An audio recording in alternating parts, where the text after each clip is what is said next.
Hello, everyone. Welcome to Worshiper Warrior Podcast. I'm Steve Holt, and we are starting a podcast that'll come out weekly. And I wanted to start off this first episode with kind of what we've been through here as a nation, what we've been through as a church, Christians, non-Christians. The whole nation has gone through this episode called COVID-19. And I can still remember the end of March. Everything was moving along just fine with us here in Colorado Springs, Colorado. And then the word came down about this COVID virus.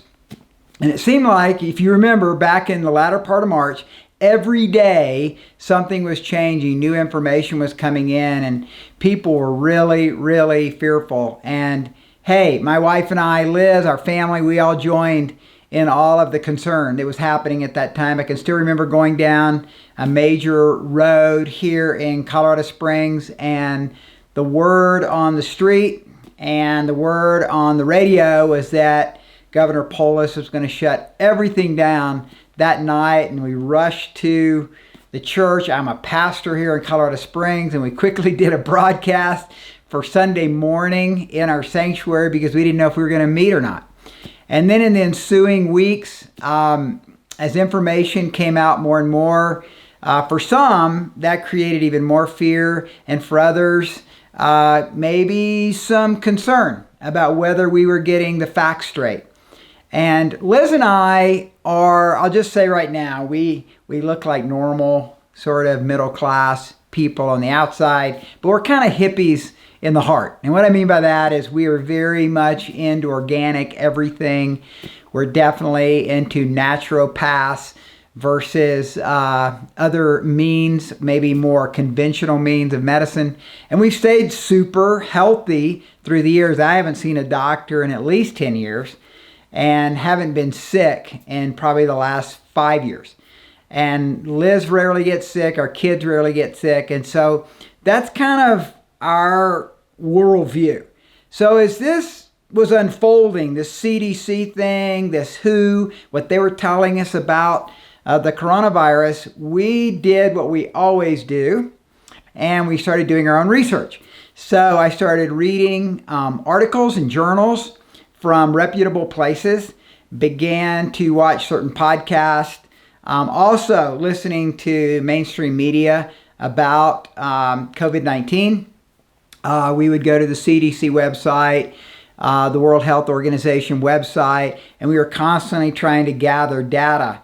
And so as we began to get more information about COVID, we began to realize that it was novel in one sense, but it wasn't that novel in another sense. And so it's called COVID-19. So there's been other coronaviruses before this. So we just looked at all that. Obviously, we were staying home. We're quarantined like everybody else. So it gave us time, gave Liz and I a lot of time to really dial in and research and study the information. And that was really needed because I was shut down like all the other businesses as a local church pastor. So we're doing podcasts. We were doing our services online, streaming. And we were fine with that. Matter of fact, during that period, March, April, I loved it. I mean, we loved it. We're a pretty fun family. We had just gotten a hot tub. So we were enjoying our time together. But as we got more information, and because of our convictions that we have medically about the importance of antibodies and exposure that actually strengthens your antibodies, exposure to germs, we're not germaphobes at all in our family. And because of that, I think it's one of the reasons why we have a pretty strong immune system. Well, everything began to sort of move in that direction, you guys. We were realizing that more than ever, the strength of your immune system was the key to not getting sick, or if you did get the virus, not staying sick for very long. And so this may sound really crazy, and we've done a lot of crazy things in the Holt family, Liz and I have, from homeschooling our kids to being missionaries for 10 years overseas and all the stuff that we've done. We decided, it seemed like with the data and the information we have, the best thing we could do was get COVID. Just get it and get it over with. And so we had a son-in-law who was an emergency room nurse, and he was working a lot with COVID patients. He actually got COVID-19. Then my daughter, she got COVID-19. It seems like at this time that the kids were exposed to it too. So we invited him over. We invited him to our house. I guess the opposite of what most people were doing. And we hung out, and we didn't lick the same plates as them, but we did hang out, and we got COVID. And it was about 48 hours of a low-grade fever, a few other symptoms. I think Liz threw up once. All of us felt kind of peaked. We felt under the weather. And then within the third day, we were just fine and doing great. So the fear factor lost a lot of power and ammunition in our mind at that point, as well as the research that we were finding. And what they were finding was that somewhere between, according to which study you look at, somewhere between 90 and 95% of those that were being hospitalized and dying from COVID-19 had pre-existing conditions. So at the Row, we began to talk about immune system.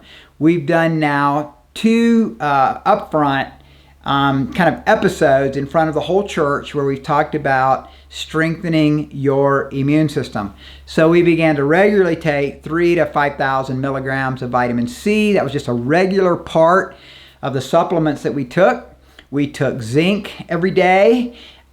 We took vitamin D and vitamin B, and I'm not going to talk about all that we did. If you're interested, you can email us or Facebook us, and we'll try to give you that information. And we've helped a ton of people, probably helped 100 people with kind of this cocktail of strengthening your immune system that we recommend.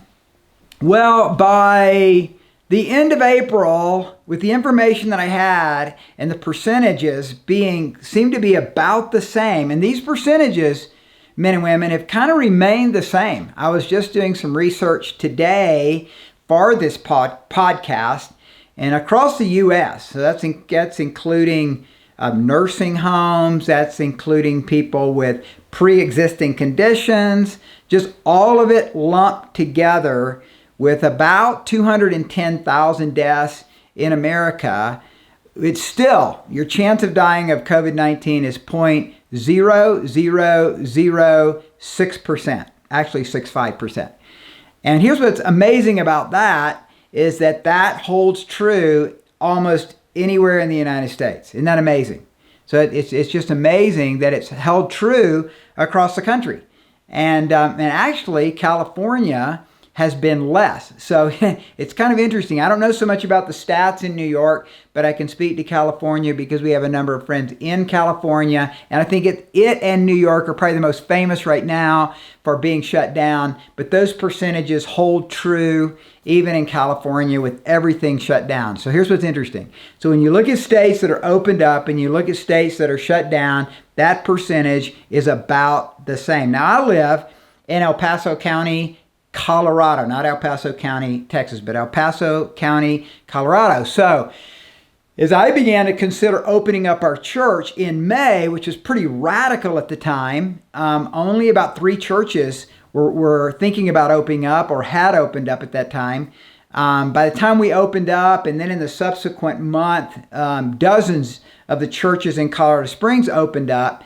And we followed the protocol of social distancing and the mask and all that. But even that's dropped off. Some of those protocols aren't even in place in a lot of the churches now. So that's what I was considering. Like, okay, should I open up or not? Well, now there's more information than ever. Back then there was a little bit, but it's a growing pool of knowledge. And I always like what my wife Liz says. She says, knowledge is always your friend. And I think that's true. That propaganda is not, but knowledge is true scientific knowledge. And so this scientific pool of data that's coming from the medical community, even CDC and WHO saying the same thing, is at about 0.0006% chance of dying of COVID.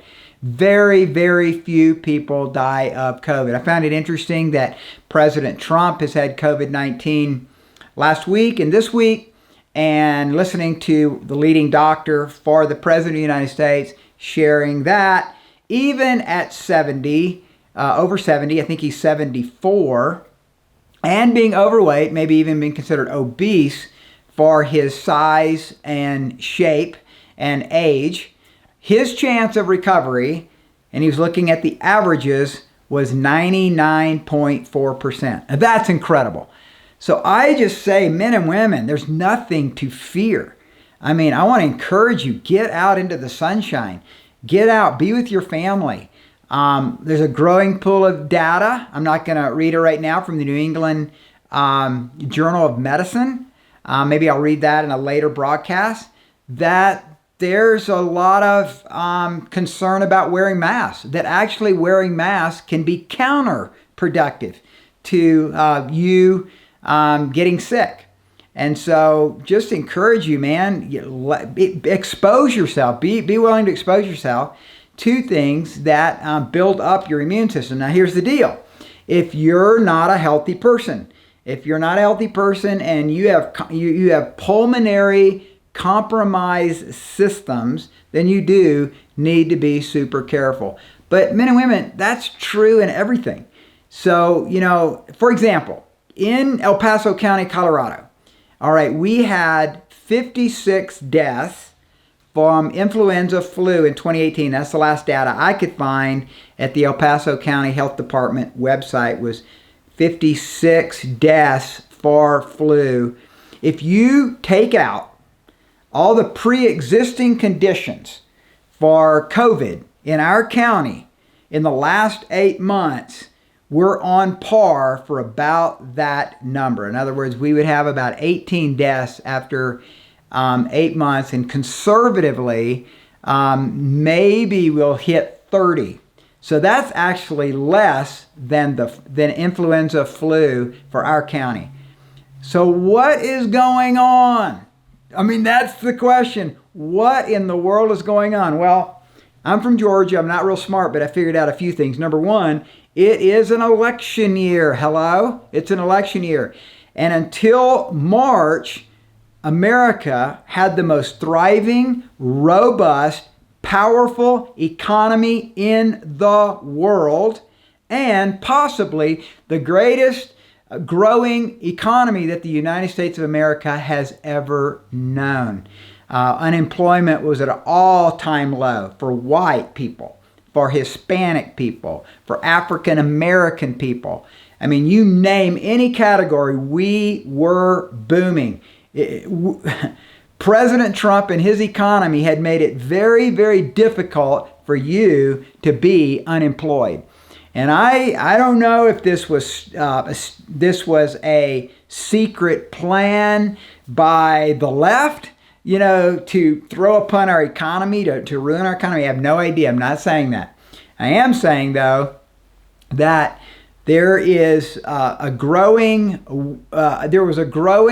understanding, I'll say that, from oppositions in the political realm, that if we could slow down and even kill this economy, and it practically was killed in April and May, then it would certainly bode negatively for President Trump running for re-election. So that's the first thing. Number two, I believe that we have a fear-based culture. I'll be honest with you. As a pastor, a teacher, a communicator, I work with people all the time. I do counseling all the time. I speak in different situations all the time, and people are fearful. It is the product of the old Adam, the old Eve, you guys. I mean, we just tend toward fear. And so the number one command in all of the Bible, Old Testament and New Testament combined, is do not fear. The Lord says, do not fear, for I am with you. And so there is fear, and when you feed people's fear, listen now, if you feed people's fear, you can control them. You can absolutely control them. You can control them economically, and you can control them spiritually, and you can control them politically. And so I believe whether it was concocted in the beginning to be what it became, I don't know. But as we saw the riots erupt, as we've seen things happen that have been very, very disruptive, which I'm going to talk about in the next broadcast. I want to talk about the two revolutions. I believe there's two revolutions happening in our country. And you can pick your revolution. There's two revolutions happening in our country. But this revolution of fear, I'm going to say that. There's like a revolution of fear, and radicals have jumped on it. Absolutely. And we have some cities here that are run by politicians that it is in their best interest, they think, time will tell, but they think it's in their best interest to let rioting and pillaging and anarchy happen in their cities. And so then you start defunding police, it increases the anarchy, and I'm telling you folks, this is crazy. This is crazy stuff. Who would have dreamed about this in March? It's because of COVID. COVID was the beginning of it. I actually think it's demonic. Principalities and powers are behind it. But I know that many of you might not even believe in that. So I'll just say this, that you have nothing to fear. Knowledge is on your side. And I am convinced more than ever that the media sells newspapers, sells internet spots, sells advertising by creating fear in you. Do not fear. It is not that bad. Put on your thinking hat. You're a genius. You're smart. You're unique. God's made you. He's given you a brain. Right between these two ears is the most powerful computer in the world. It's more powerful than anything that Microsoft or Apple can produce. It's called your brain. It's God-given. He's the creator of it. Use it. Do your own research. And I'm telling you, you have nothing to fear. The move of the media, the move of politics, the move of different kind of groups that have an agenda are trying to create fear in you. And I want to encourage you in this first episode, do not fear. There's nothing to fear. God's with you. Trust Him. Step out by faith. And then in the next episode, I want to talk about these two revolutions. There's these two revolutions that are happening in our culture right now. And I believe God is using a very fearful, confusing situation to set in place a new, mighty, powerful move of His Holy Spirit on the earth. God bless you guys, and you have a great day.